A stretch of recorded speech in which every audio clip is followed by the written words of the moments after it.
everyone. This is Kalpesh Kapadia, Assistant Professor in Civil Engineering Department at Dr. Subhash Technical Campus. Welcome in the lecture series of Concrete Technology, subject offered by Gujarat Technological University in 5th semester of B. Having a subject code is 3150610. In last lecture, we have discussed about some part of production of quality of concrete. And now, in this session, we will discuss about multiple choice question related to chapter number 3, fresh concrete. So let us start with the question number 1.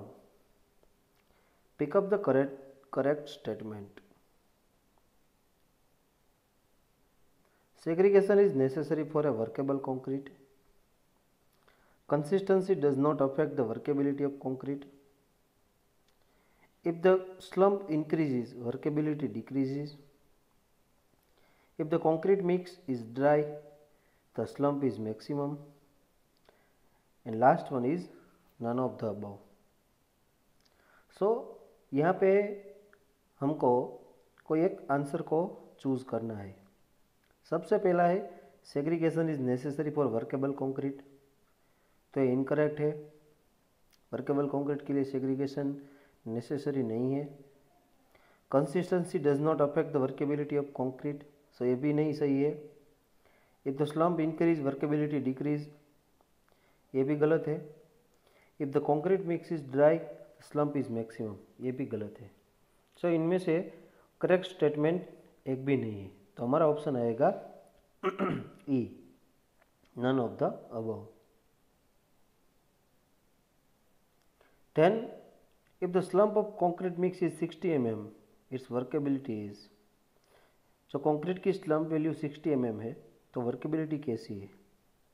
Very low है, medium या high. तो हमारा option आएगा यहाँ पे सी, medium. जिस concrete की workability 60 mm के है,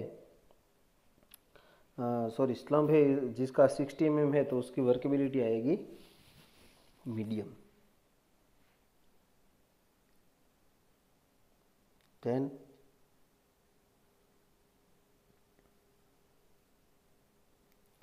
If the compacting factor of concrete mix is 0.88, its workability is. जो कंक्रीट है उसका कॉम्पैक्टिंग फैक्टर वैल्यू 0.88 है, तो वर्केबिलिटी कैसी है? जैसे हमने स्लम्प का देखा, वैसे यहाँ पे कॉम्पैक्टिंग फैक्टर का है. वेरी लो है, मीडियम है या हाई. तो हमारा ऑप्शन आएगा यहाँ पे सी, यानी कि मीडियम. जिस कंक्रीट की कॉम्पैक्टिंग फैक्टर वैल्यू 0.88 है, उसकी वर्केबिलिटी को हम कहते हैं मीडियम वर्केबल कंक्रीट. Then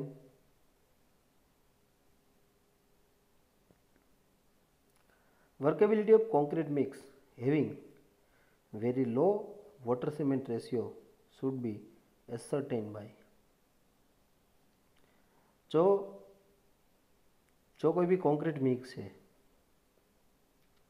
उसका वाटर सीमेंट रेशियो है वेरी लो है, तो उसकी वर्केबिलिटी को हम कैसे चेक करेंगे? सबसे पहला है slump test, tensile strength test, compacting factor test या फ्लेक्सुरल स्ट्रेंथ टेस्ट. तो उसमें आएगा हमारा option C, compacting factor test. यानी कि जिस कंक्रीट का वाटर सीमेंट रेशियो है वो वेरी लो है, और वो कंक्रीट की हमको वर्केबिलिटी एसर्टेन करनी है, वर्केबिलिटी टेस्ट करना है, तो उसके लिए कॉम्पैक्टिंग फैक्टर टेस्ट है वो किया जाता है. Then in slump test, each layer of concrete is compacted by a steel rod 60 mm long and 600 mm long and 60 mm diameter for slump test में हम एक टैंपिंग रोड का यूज़ करते हैं। टैंपिंग रोड है वो स्टील का रहता है, जो वो 600 mm लॉन्ग है और उसका डायमीटर है 60 mm। तो उस स्टील रोड का यूज़ करके हम कंक्रीट को कॉम्पैक्ट करते हैं। अप्रोक्सीमेटली 3 और 4 लेयर में हम उसको कॉम्पैक्ट करते हैं। तो ईच लेयर को कितनी बार कॉम्पैक्ट करते हैं देखते हैं। ए 20 टाइम्स, बी 25 टाइम्स, सी 15 टाइम्स या डी 50 टाइम्स। तो हमारा ऑप्शन आएगा यहाँ पे बी 25 टाइम्स। यानी कि जब हम कोई मोल्ड है उसमें कंक्रीट डाल रहे हैं तो उसको ईच लेयर में 25 टाइम्स स्टील रोड का यूज़ करके कॉम्पैक्ट करना चाहिए। Then segregation is responsible for. Segregation के लिए कौन रिस्पॉन्सिबल है? सबसे पहला है हनीकॉम्ब कंक्रीट, दूसरा वाला है porous layer in concrete, third one is surface scaling in concrete and sand streak in concrete.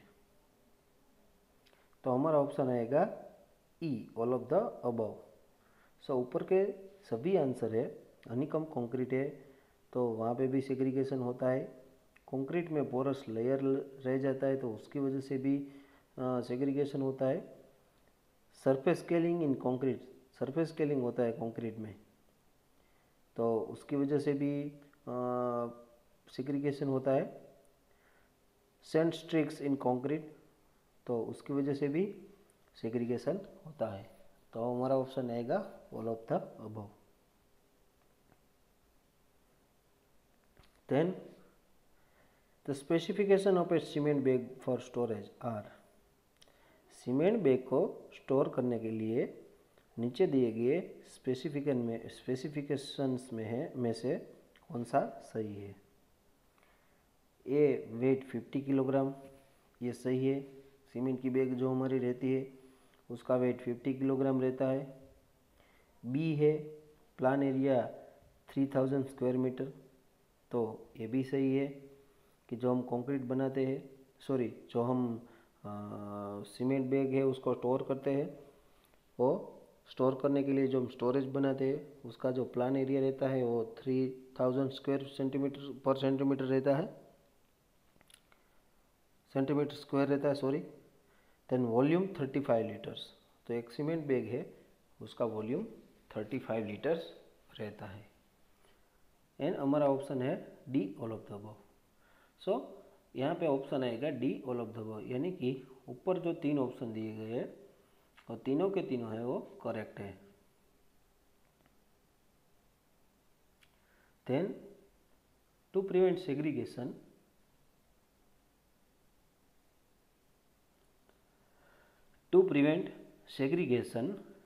The maximum height of placing concrete is.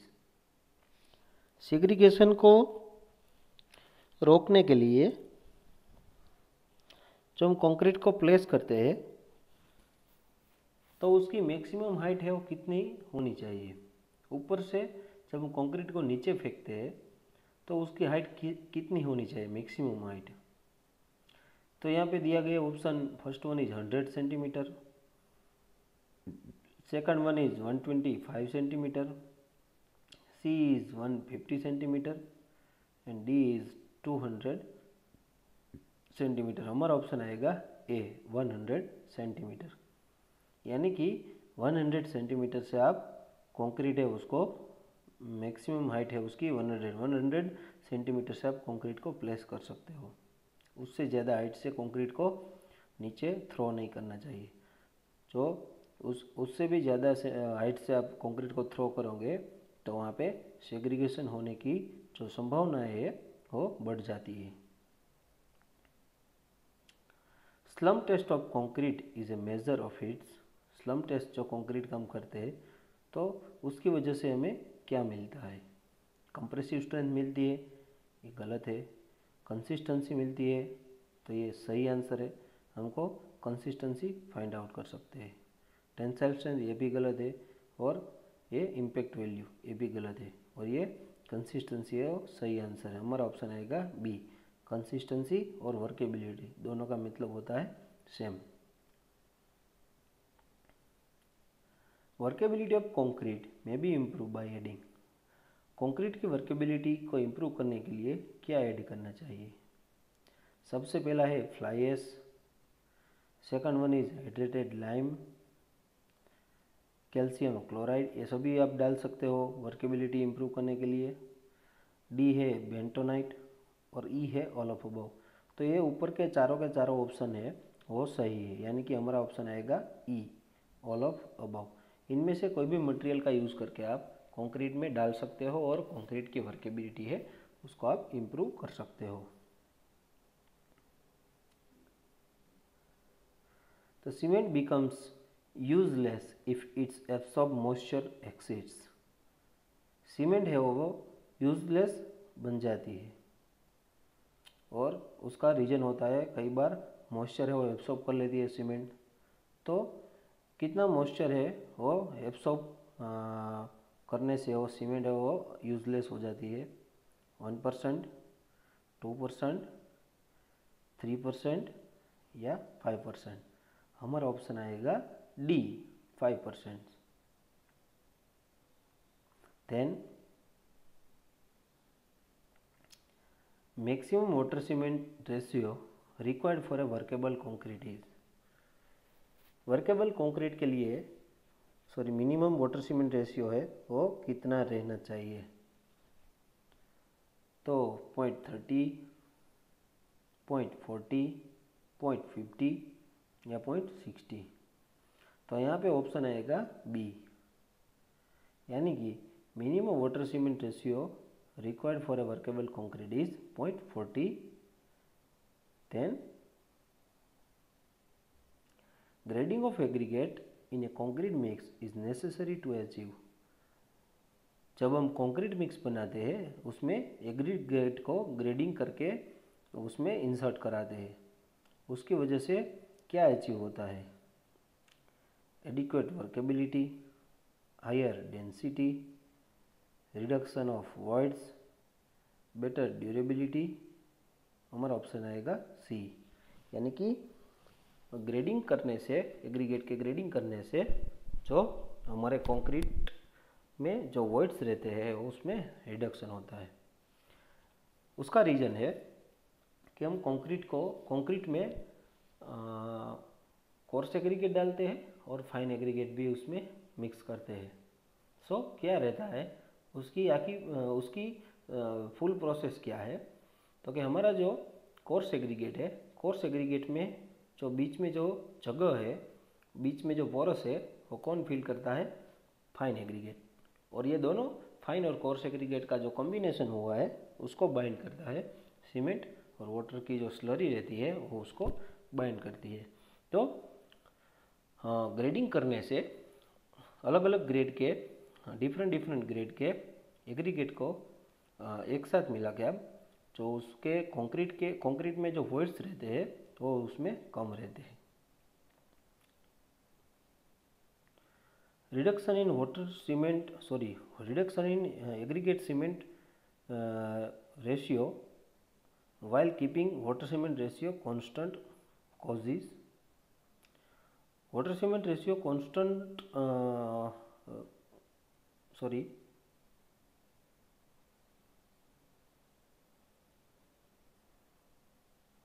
Aggregate cement ratio उसको हम कम करते हैं वाटर सीमेंट रेशियो को constant रखने के लिए। उसका मेन रीज़न क्या है? डिक्रीज इन वर्केबिलिटी डिक्रीज करने के लिए। वर्केबिलिटी इज नॉट अफेक्टेड, यहाँ पे वर्केबिलिटी से कोई इफेक्ट नहीं है। इंक्रीज इन वर्केबिलिटी या D, none of the above. हमारा ऑप्शन आएगा यहाँ पे सी, इंक्रीज इन वर्केबिलिटी। जब वाटर सीमेंट रेशियो है उसको कांस्टेंट रखने के लिए हम एग्रीगेट सीमेंट रेशियो जो है उसको हम कम करते हैं, उसको रिड्यूस करते हैं। सो उसकी वजह से क्या होता है, कंक्रीट की जो वर्केबिलिटी है वो बढ़ जाती है। The reasonable slump for mass concrete should B, mass concrete के लिए रीजनेबल स्लम्प कितना होना चाहिए?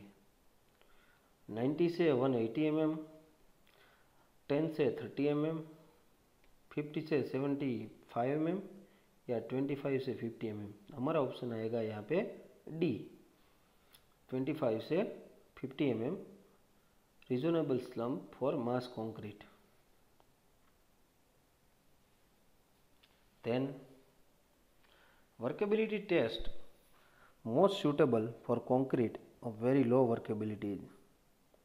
लो वर्केबिलिटी ऑफ कंक्रीट है, कोई भी कंक्रीट की वर्केबिलिटी है वेरी लो है, तो उसके लिए कौन सा वर्केबिलिटी टेस्ट वो सूटेबल रहेगा?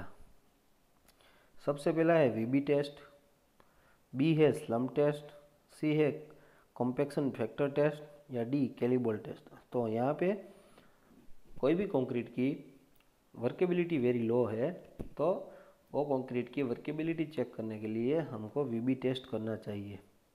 सो ये वीबी टेस्ट है वो आप डायरेक्टली यूट्यूब थ्रू देख सकते हैं, NI-TRRR के वीडियोस में दिए गए हैं वीबी टेस्ट। और दूसरा कोई भी वीबी टेस्ट है इन निटार से कोई डिफरेंट वीबी टेस्ट है तो वो भी आप देख सकते हो। उसके अलावा कई सारे वीडियोस अवेलेबल है यूट्यूब पे वीबी टेस्ट और कैलिबोल टेस्ट के लिए, तो ये आप देख सकते हो। Then addition of pozzolanas in concrete mixes improve. Concrete mixes में हम पोजोलाना एडिशन करते हैं, उसमें डालते हैं। सो उसकी वजह से क्या इम्प्रूव होता है देखते हैं। वर्केबिलिटी इम्प्रूव होती है, सही बात है। रेजिस्टेंस टू केमिकल अटैक, ये भी सही बात है। बोथ ऑफ अबाव, तो दोनों है वो सही है, तो हमारा ऑप्शन आएगा यहाँ पे C, both of above. None of above नहीं आएगा, क्योंकि कंक्रीट मिक्सिज में पोजोलानाज को डालने से हमारी वर्केबिलिटी और केमिकल जो अटैक होता है कंक्रीट पे उससे अगेंस्ट में रेजिस्टेंस है वो मिलता है।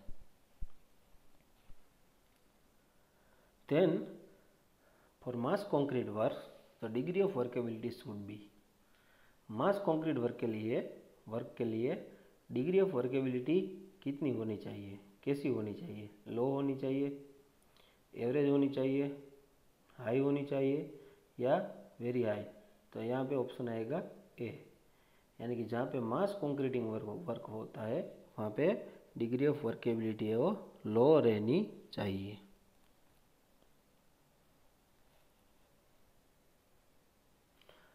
Then specific gravity of fly ash falls in the range of, fly ash जो मटेरियल्स है उसकी स्पेसिफिक ग्रेविटी कितनी रहती है, कौन सी रेंज में रहती है? 1 to 1.6, 1.6 to 1.9, 1.9 to 2.4 या 2.4 से 2.8। तो फ्लाई ऐश की स्पेसिफिक ग्रेविटी है वो 1.9 से 2.4 के बीच में रहती है, तो ऑप्शन आएगा C. Then Portland cement is heavier than water about, water से पोर्टलैंड सीमेंट है वो कितना हेवियर है? Near about 1.15 times, 2.30 times, 3.85 times या 3.50 टाइम्स। तो हमारा ऑप्शन आएगा यहाँ पे डी, 3.15 टाइम्स। वो कैसे कि हमारा जो वाटर जो रहता है कंक्रीट में, जब वाटर ऐड करते हैं और कोई भी वाटर है उसकी स्पेसिफिक ग्रेविटी रहती है 1, और जो पोर्टलैंड सीमेंट है उसकी स्पेसिफिक ग्रेविटी है 3.15। तो उसको मिला के देखें तो वाटर से पोर्टलैंड सीमेंट है वो 3.15 टाइम्स हेवियर है। The phenomenon of bleeding occurs in concrete mix which is, जो कंक्रीट में ब्लीडिंग फिनोमिनन है अकर्स होता है, सो वो कैसा कैसा मिक्स होता है, lean and wait mix, course and wait mix, course and dry mix, या लीन एंड ड्राई मिक्स। तो ये कोर्स एंड वेट मिक्स नहीं आएगा, कोर्स एंड वेट में नहीं आएगा। कोर्स एंड ड्राई है तो वहाँ पे भी नहीं आएगा, ड्राई जहाँ पे भी है वहाँ पे तो ऐसे ही नहीं आएगा। तो सी और डी ऑप्शन है हमारा कैंसिल हो जाता है। बी है वहाँ पे कोर्स, तो वहाँ पे भी नहीं आएगा। तो हमारा कंक्रीट जब लीन एंड वेट रहता है तब ब्लीडिंग है वो होने की संभावना रहती है। तो हमारा ऑप्शन आएगा यहाँ पे ए। The capacity of a concrete mixture is expressed in terms of, concrete mixture की जो कैपेसिटी रहती है वो कैसे एक्सप्रेस की जाती है, total volume of concrete produce per day में कितना कंक्रीट वॉल्यूम है वो बाहर निकालता है मिक्सचर, उसको हम उसकी कैपेसिटी बोलते हैं। तो ये गलत है। Total volume of concrete produce पर 8 आवर, 8 आवर में कंक्रीट मिक्सचर वो कितना कंक्रीट प्रोड्यूस करता है, तो ये भी गलत है। Total volume of concrete produce per hour, तो ये भी गलत है। Volume of concrete mix handle पर पेज, तो ये हमारा सही आंसर है, ऑप्शन आएगा डी। यानी कि जो कंक्रीट मिक्सचर में जो मिक्सचर होता है वो 1 टाइम्स में कितना कंक्रीट का वॉल्यूम है वो बाहर निकालता है, उसको हम बोलते हैं उसकी capacity. A mixture designated for 100 non-tilting indicates that it is a non-tilting type mixture। Okay, सही बात है क्योंकि यहाँ पे एंटी आ गया है। It's nominal mix batch capacity is 400 litres, तो यस भी सही बात है। नॉमिनल जो भी ये मिक्सचर है वो 400 लीटर्स कंक्रीट है वो बाहर निकलता है। बोथ ऑफ द अबव, तो ये सही ऑप्शन आएगा C, both of the above. D है नन ऑफ द अबव, तो ये गलत है। दोनों के दोनों आंसर है वो सही है, तो हमारा ऑप्शन आएगा सी। वाइल पंपिंग कंक्रीट, पंपिंग जब हम कंक्रीट का कराते हैं तब कौन सी बातें ध्यान में रखनी चाहिए। Care should be taken to reduce the number of bends in the delivery pipe. So जब हम कंक्रीट को पंपिंग कराते हैं तो वहाँ पे नंबर ऑफ बेंड्स है वो कम होने चाहिए, तो ये सही बात है। The pipe should be clean immediately after use, ये भी सही बात है। जैसे ही आप यूज़ कर लेते हो पाइप का उसके बाद उसको क्लीन कर देना चाहिए इमीडिएटली, तो ये सही बात है। Initially a 1J3 cement sand mortar should be pump to lubricate the pipeline. जब आप कंक्रीट को अंदर फ्लो कराते हो तो उसके पहले एक 1J3 का सीमेंट सैंड का मोटर बना के उसमें पम्प करना चाहिए for the lubrication of that pipe, तो ये भी सही है। और डी है ऑल ऑफ द अबव, तो हमारा जो ऊपर तीनों के तीनों जो ऑप्शन दिए गए हैं वो सही है, तो ऑप्शन आएगा D. Then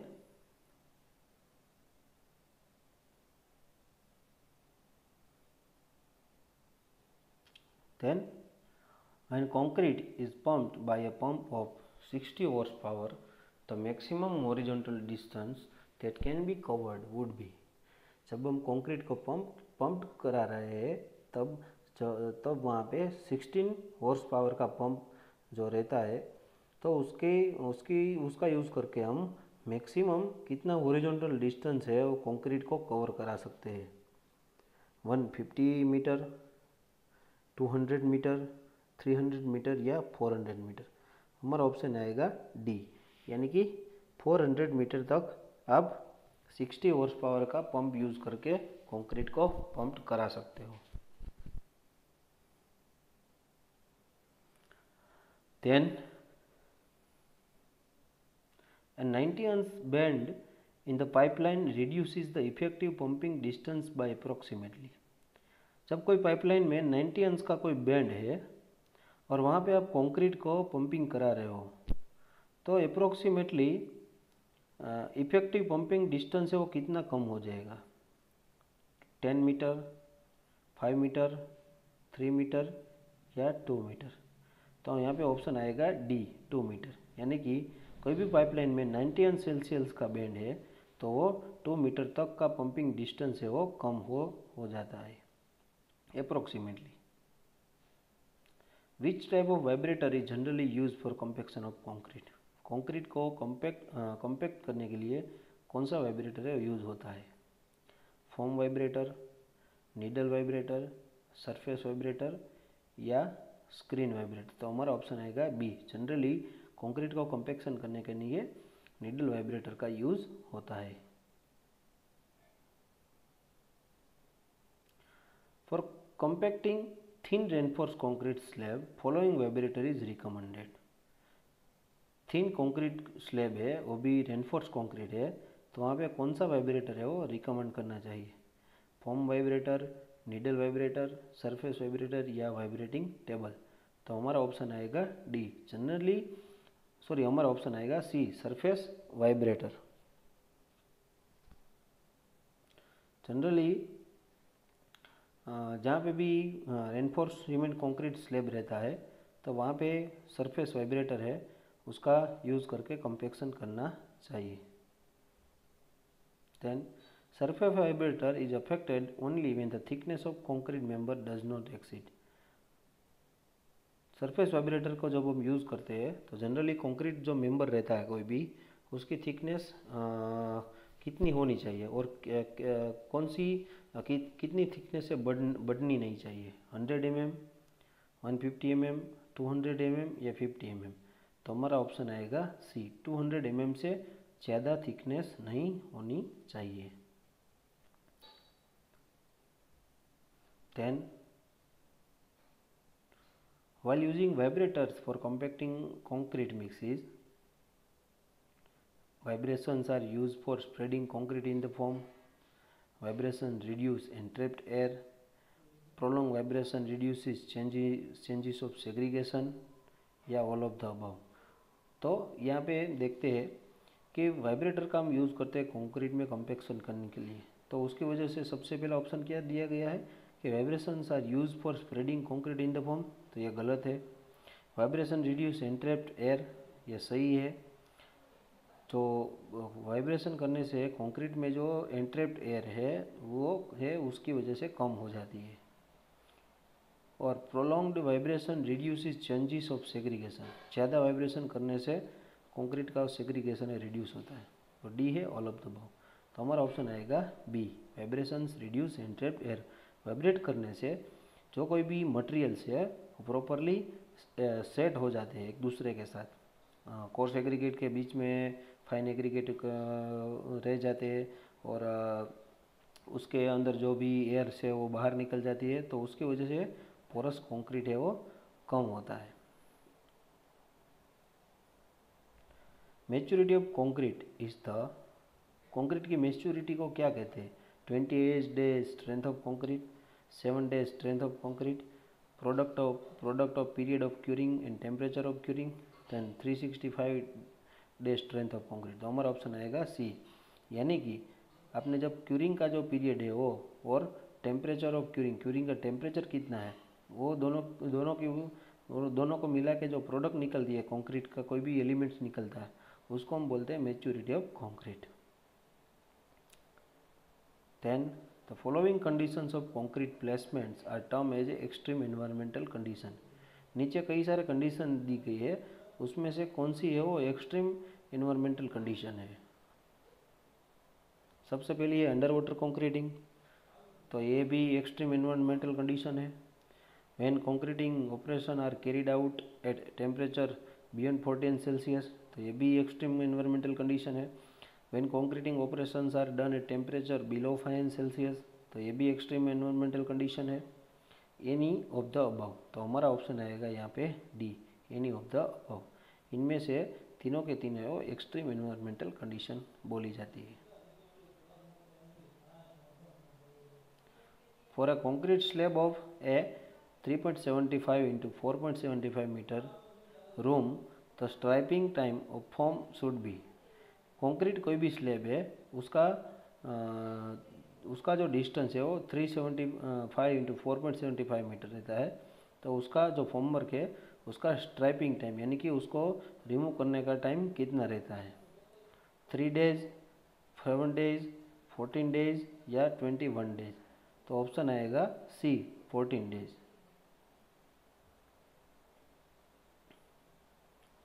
A timber formwork for concrete should be made of. जब हम कंक्रीट के लिए कोई भी टिम्बर फॉर्मवर्क का यूज़ करते हैं तो किसका वो कैसा होना चाहिए? टीक वुड का होना चाहिए, शीशम का होना चाहिए, सॉफ्ट वुड प्लैंक होनी चाहिए या हार्ड वुड? तो हमारा ऑप्शन आएगा यहाँ पे C, soft wood planks. Soft wood में से बनाए गए जो फॉर्मवर्क है वो कंक्रीट का कोई भी एलिमेंट्स के लिए उसका यूज़ करना चाहिए।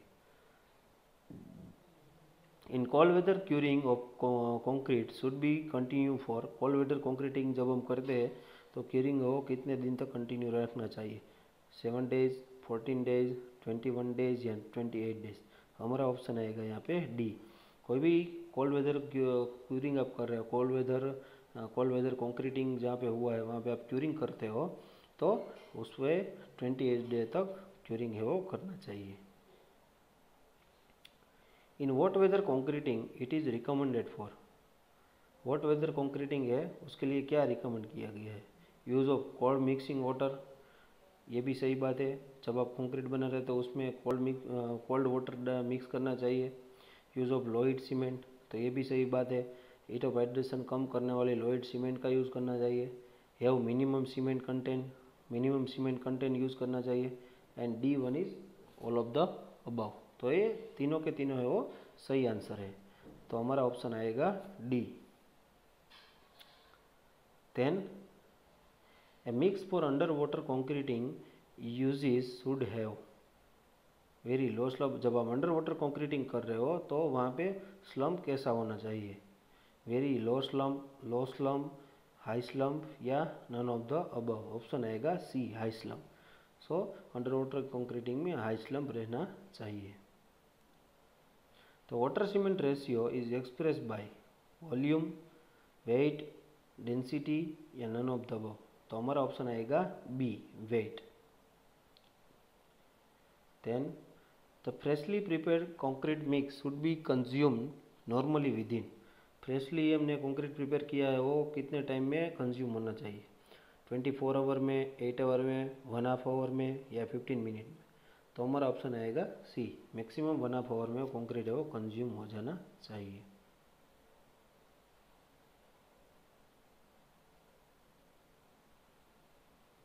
टर्मी इज ए और tremie is a bucket, water tight pipe, bag या ट्री पैक कंक्रीट? तो ट्रिमी है वो वाटर टाइट पाइप है। तो हमारा ऑप्शन आएगा B.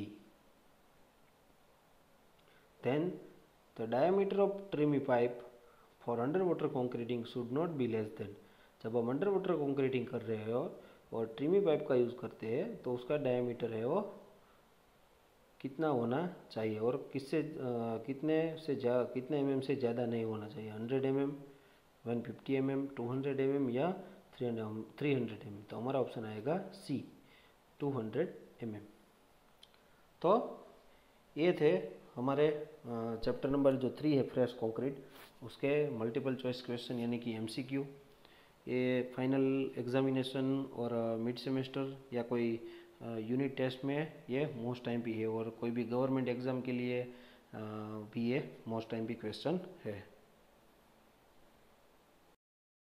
So now these are the list of references, concrete technology by MS Sethi, ML गंभीर and Atul प्रकाशन। ये कोई भी रेफरेंस बुक आप परचेज कर सकते हो for better understanding and for examination. And now I am concluding my session. If you have any query and want additional information, so feel free and keep message in comment box. Thank you very much.